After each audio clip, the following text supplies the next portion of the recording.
दुनिया चले ना श्री राम के बिना और राम जी ना चले हनुमान जी के बिना। दोस्तों, यह बात पूरी तरह से सत्य है कि रामायण श्री राम जी के वजह से बनी है, लेकिन हनुमान जी के बिना रामायण अधूरी है। आज की इस वीडियो में हम हनुमान जी की लाइफ से 8 बातें सीखेंगे जिन्हें अपनाकर हम अपनी जिंदगी में एक बड़ा परिवर्तन ला सकते हैं।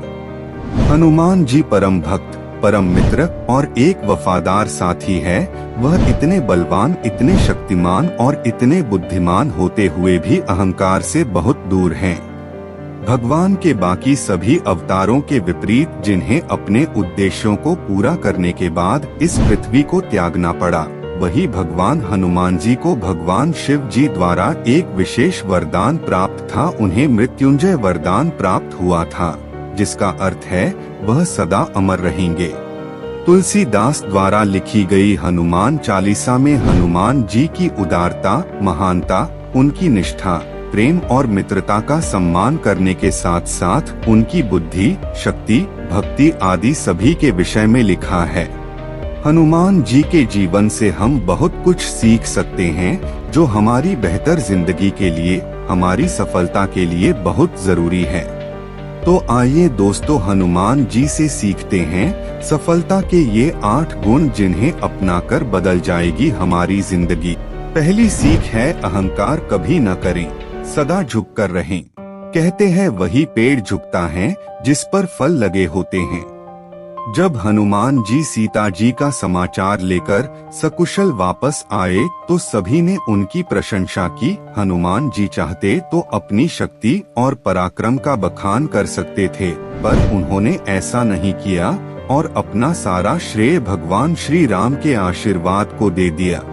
हनुमान जी इतने शक्तिशाली हैं, इसके बावजूद उनमें अहंकार नाम की चीज नहीं है।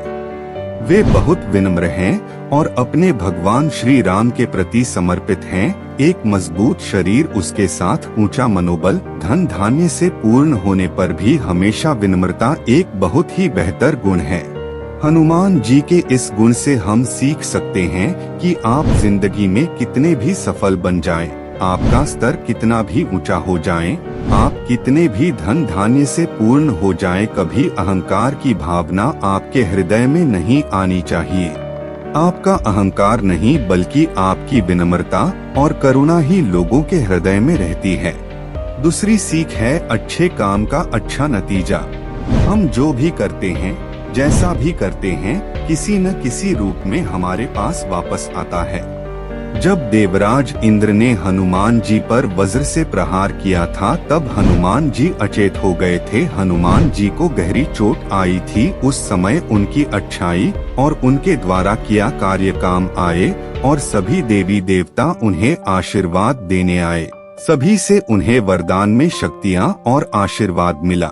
इसी प्रकार हम सभी को निस्वार्थ भाव से अच्छे काम करने चाहिए, दूसरों की मदद करनी चाहिए। आप जैसे कर्म करेंगे, उसके परिणाम भी वैसे ही मिलेंगे। जीवन में अच्छे कर्म करो तो आपके साथ अच्छा ही होता है। तीसरी सीख है, निर्भयता, निडरता। हनुमान जी निडरता का उदाहरण हैं। वह निर्भय होकर अकेले लंका जाते हैं और पूरी लंका को जलाकर वापस आ जाते हैं। हालांकि हम सभी हनुमान जी की तरह शक्तिशाली नहीं हैं, पर अपने फैसले हम सभी को निडरता से लेने चाहिए। अन्याय के खिलाफ निर्भय होकर आवाज उठानी चाहिए। अपने आप पर भरोसा आपको निर्भीक बनाता है। चौथी सीख है, निष्ठा यानी वफादारी।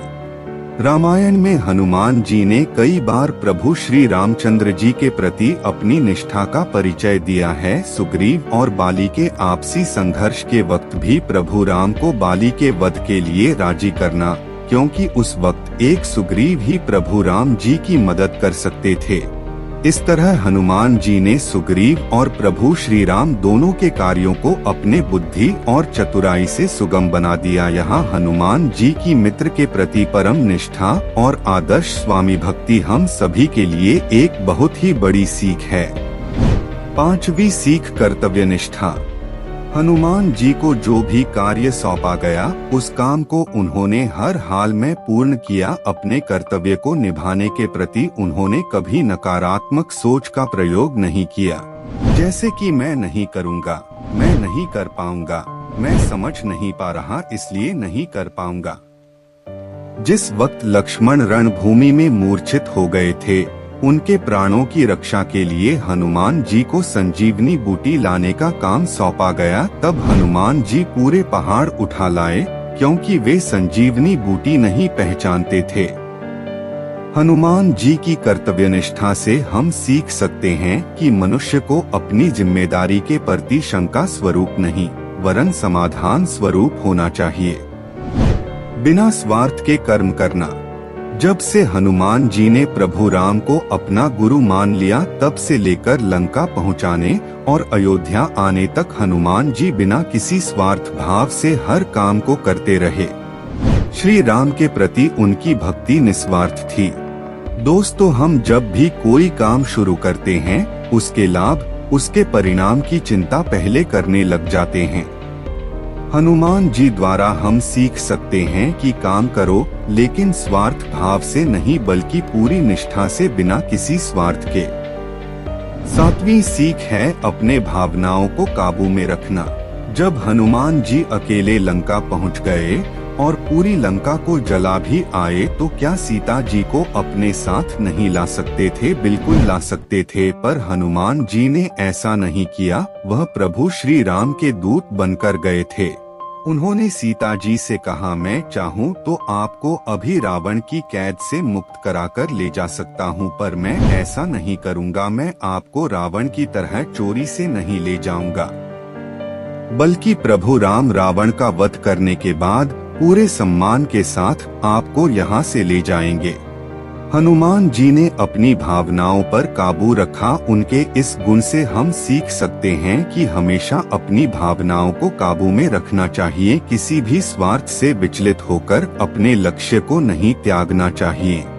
8वीं सीख है दोस्तों, मैनेजमेंट प्रबंधन। मन, कर्म और वाणी पर संतुलन, यह हनुमान जी से सीखा जा सकता है।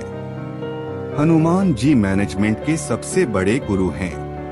लंका पहुंचने से पहले उन्होंने पूरी रणनीति बनाई। असुरों की इतनी भीड़ में भी विभीषण जैसा सज्जन ढूंढा, उनसे मित्रता की और सीता माँ का पता लगाया। भय फैलाने के लिए लंका को जलाया। विभीषण को प्रभु राम से मिलाया। हनुमान जी इस प्रकार पूरे मैनेजमेंट के साथ काम को अंजाम दिए। दोस्तों, एक बढ़िया मैनेजमेंट बनाकर कठिन से कठिन कार्य को सरल बनाया जा सकता है। तो दोस्तों, इस वीडियो में आपको सबसे बेस्ट पार्ट कौन सा लगा, हमें कमेंट्स कर बताएं। वीडियो अच्छी लगी हो तो वीडियो को लाइक करना ना भूलें और इसी तरह की वीडियोस देखने के लिए हमारे चैनल को सब्सक्राइब कर दें।